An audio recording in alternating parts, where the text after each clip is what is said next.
Mega Noticias con Paco Ramírez.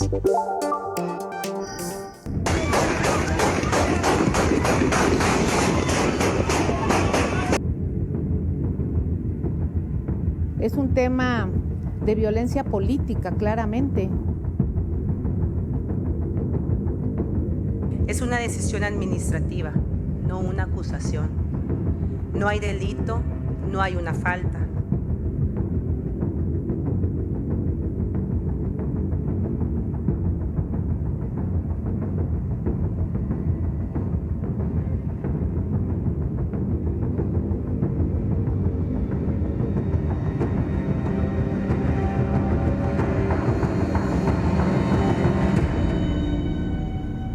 Es la violencia que nos agobia. Ya lo decíamos el viernes, 8 meses de guerra en Sinaloa, 8.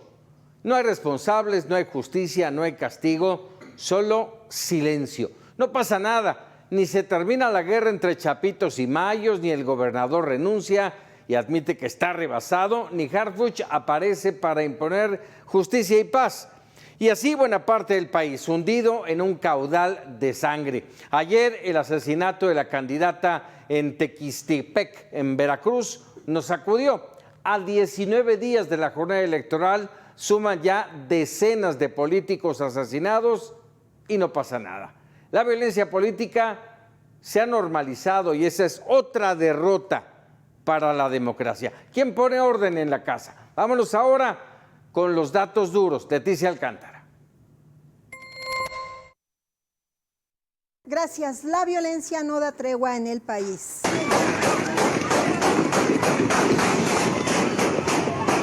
Son las imágenes del momento cuando un comando armado asesinó a Yesenia Lara Gutiérrez, candidata de Morena a la presidencia municipal de Tequistepec, Veracruz, mientras se encontraba en uno de sus actos de campaña. La candidata recibió al menos 6 disparos. Además de la morenista, fallecieron otras 4 personas y 2 más resultaron lesionadas. Lara Gutiérrez fue esposa de Enrique Argüelles Montero, exregidor de Tequistepec, asesinado en noviembre de 2022 en el municipio de Acayucan. Rocío Nale, gobernadora de Veracruz, informó que ya se puso en contacto con las autoridades federales en materia de seguridad y se aumentará el número de elementos de la Guardia Nacional en la entidad. Pese a esto, dijo que hay condiciones para que la elección del próximo 1 de junio se lleve a cabo. En Sinaloa no cesa la violencia. En las primeras horas del sábado se registraron bloqueos en la carretera internacional México 15 en Ajom, al norte de Guasave. En esa zona se reportaron, además de vehículos despojados y ponchallantas, coches armados, incluso al interior de la ciudad de Los Mochis. En Angostura se reportó otro enfrentamiento en donde un militar resultó herido y 7 presuntos gatilleros detenidos. El ejército aseguró también a 4 pick-ups, todas con blindaje artesanal. Mientras esto ocurría en Puebla, en un operativo, las fuerzas federales catearon la casa del alcalde de Cuautempan, Puebla, Gerardo Cortés Caballero, representante de Morena y del PT. Le fueron incautadas drogas, armas de fuego, cartuchos útiles y vehículos. La Fiscalía Estatal asegura que los operativos se realizaron como resultado de las labores de inteligencia y de campo realizadas ante reportes de diversas actividades ilícitas, entre estas el cobro de piso, el robo de mercancía a transportistas y así como la venta y distribución de droga. El alcalde está prófugo. Enorme escándalo se cierne sobre la gobernadora de Baja California. El gobierno de Estados Unidos retiró la visa para entrar a ese país a la morenista Marina del Pilar Ávila. Horas antes se había tomado la misma medida contra su esposo Carlos Torres, quien tiene el puesto honorario en su gobierno de coordinador de proyectos o regeneración de espacios públicos. En su cuenta de X, la gobernadora posteó: mi esposo Carlos ha enfrentado una situación y como todo en la vida compartida, esa circunstancia también me ha alcanzado. Aseguró que confía en que la situación se aclare satisfactoriamente para ambos. Morena la respalda, pero la oposición exige una explicación. La presidencia reconoce que no tiene notificación del gobierno de Estados Unidos, pero va a solicitar la información para conocer las causas. Así el recuento de este fin de semana. Regreso con ustedes.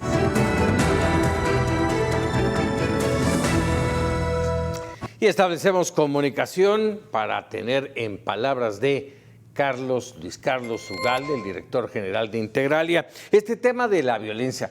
Luis Carlos, como siempre, un gusto el poder compartir contigo estos minutos y a ver, estamos a 19 días de la jornada electoral, Veracruz, Durango, la jornada del Poder Judicial Federal, y este tema de la violencia en general, complicado, pero en el entorno de la violencia política, ¿qué nos dice el estudio de Integralia, Luis Carlos? Nos dice que el problema de violencia política es muy grave y violencia política es todo aquel acto como amenaza, asesinato, levantamiento, secuestro, que lo que busca es que los llamados grupos criminales mantengan el control de territorios donde controlan el negocio. Entonces, el asesinato de ayer de Yesenia Lara que acabas de comentar, bueno, no sabemos la razón, pero puede ser que Yesenia significaba un riesgo para algún grupo de la región, o puede ser que Yesenia era parte de un grupo y el grupo contrario decía que mejor no llegara o no había cumplido un compromiso. No lo sé. Pero estos son actos de control político territorial del crimen organizado. Lo que nos dice es que el problema está centrado. El año pasado, Paco, tú y yo platicamos aquí muchas veces, fue el año más violento en términos políticos del país. Hubo casi 900 eventos de violencia política. Este año, pues solamente hay elecciones en 2 entidades, Veracruz y Durango. Claro, hay elecciones judiciales en el resto del país, pero de carácter político de alcaldes solamente 2 entidades. Y llevamos ahora 104 eventos de violencia política en enero, febrero y marzo. De tal forma que lo que esto refleja, Paco, es que México está capturado en cada vez porciones más importantes de su territorio por grupos criminales, y cuando hay elecciones, pues claramente esta violencia aumenta. Oye, a ver, en este trabajo que habitualmente, en este caso es cada 3 meses, si no mal recuerdo, realiza Integralia, ¿qué nos dice en cuántos y cuáles son los delitos políticos más frecuentes? Es decir, en materia de violencia política, y es importante decirlo, este es un reporte de violencia política, no de homicidios ni de extorsiones. Son eventos de violencia en contra de personas de la política, sean candidatos, aspirantes, gobernantes. Lo que nos dice es que son los funcionarios o gobernantes o candidatos a nivel municipal los principales afectados. 2, que son aquellos que pertenecen a Morena, la mayor parte de ellos. Y 3, que la mitad de estos eventos son asesinatos. Eso es lo que nos dice. Son 104 en los primeros 3 meses. Entonces, ¿por qué el nivel municipal? Porque en el nivel municipal es donde se concentra el vínculo entre el poder político y el poder criminal. Y son justamente a nivel municipal comúnmente donde el crimen organizado captura, propone, controla, y muchas veces y cada vez más las candidaturas son de personas que son parte del crimen organizado, Paco. Has mencionado y has subrayado el tema del crimen organizado. ¿Cuáles las entidades más, déjame decirlo, apretadas, lastimadas por el crimen organizado? Según este reporte de Integralia Consultores, Morelos es la ciudad, es la entidad con más eventos de crimen, de violencia política, seguida de Veracruz y seguida de Guerrero. Pero Morelos es en este reporte la más violenta políticamente hablando del país. Terrible, terrible. Y esto de Veracruz que mencionábamos, Luis Carlos, lo de ayer fue el segundo candidato asesinado en los últimos días en Veracruz. Así es, en Veracruz llevan 14 personas ejecutadas en los últimos meses. El esposo de la candidata ayer asesinado había sido ejecutado, como lo dijeron ustedes, en 2022. Sí. Probablemente lo que nos dice esto es que en Veracruz cada vez más el partido en el gobierno, el partido Morena, está nominando personas del crimen organizado, y esto es normal y natural. Los partidos en el poder son los que son más contaminados por el crimen organizado, así es que Morena es hoy, eso también se vio en 2024, el partido que tiene más personas militantes que son parte de la violencia política probablemente, pues obviamente porque están en el poder. A ver, hay algunas aristas que me gustaría que las compartieras con nosotros. ¿Cómo va a impactar esto que está pasando, esta violencia política? ¿Cómo va a impactar? Primero, en la participación del electorado en una elección ya de por sí difícil y complicada, con un elevado número de participantes, un número bestial, déjame decirlo así, de boletas en las que tendremos que estar eligiendo a no sabemos quién. Primera pregunta. Yo creo que va a impactar poco, es decir, la gente normalizó ya la violencia política. Para la mayor parte de la población, un muerto más anoche es totalmente irrelevante. Creo que el mensaje de esto no es para los electores, es para la clase política, es para generar miedo, es para que el crimen organizado diga, aquí mando yo y cualquier persona que me desafíe va a ser ejecutada. Ese es el mensaje y ese mensaje es muy potente y ese mensaje llevamos muchos años, se está construyendo. Ahora, respecto al electorado, en el caso de la elección municipal en Veracruz, pues votará el 30-40%. No creo que esto cambie mucho esa dinámica. Y para la elección judicial, la verdad es que la votación es tan baja que es totalmente irrelevante esto. Pues a lo mejor en lugar de votar el 12%, votará el 11.5%. No hace mucha diferencia, Paco. Pero sí hará diferencia, y estoy de acuerdo contigo, la baja participación, pero esto que mencionas de aquí mando yo, ¿qué nos va a dejar en el caso de Durango y de Veracruz en la parte municipal? ¿Sí? ¿Y cómo nos va a dejar en el ámbito federal con los jueces, magistrados y ministros? Bueno, lo que está pasando es que en el caso de Veracruz o de Durango, que son dos entidades donde hay una gran presencia del crimen organizado a nivel municipal, el mensaje es que los próximos 3 años, una porción de los nuevos alcaldes serán personas que representen, sean parte de o respondan al crimen organizado.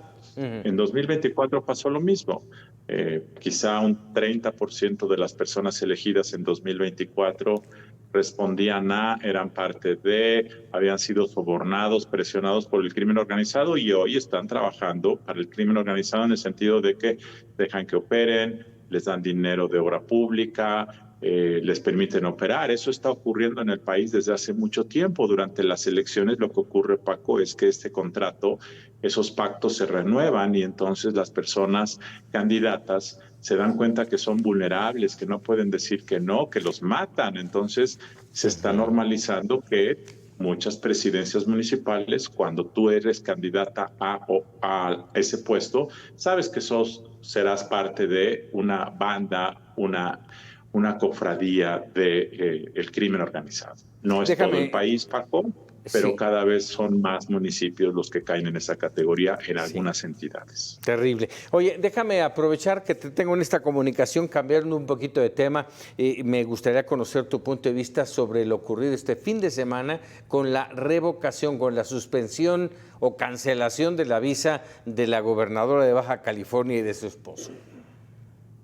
Bueno, me parece un dato muy delicado, un evento inesperado, inusual, porque prácticamente nunca ha ocurrido esto. Los medios han comentado que en Baja California la última vez fue a un político empresario, Hank Ron, hace casi 20 años. Entonces esto es inédito, esto es inusual, de tal forma que supongo que no será por algo bueno, sino por algo malo. ¿Qué tipo de cosas malas pueden ser?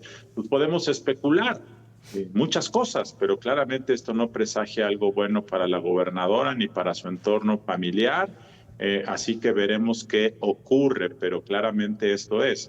Cuando tú vas a Baja California y preguntas, muchas personas allá te dicen que hay problemas de corrupción. Muchos te dicen que lo que está pasando con Morena en muchas entidades, Paco, hay un problema endémico de corrupción.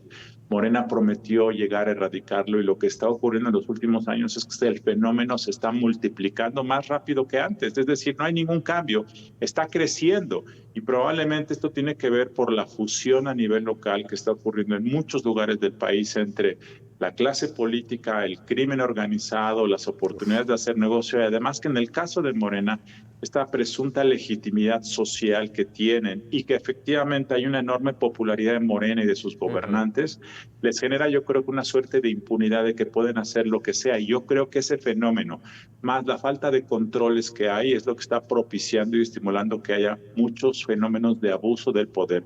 No sé si en el caso de Baja California haya algo de esto, pero es probable que sea una de las hipótesis. Luis Carlos Ugalde, como siempre, agradecido por estos minutos en Palabras de... Gracias, Paco. Buenas noches. Muy buenas noches.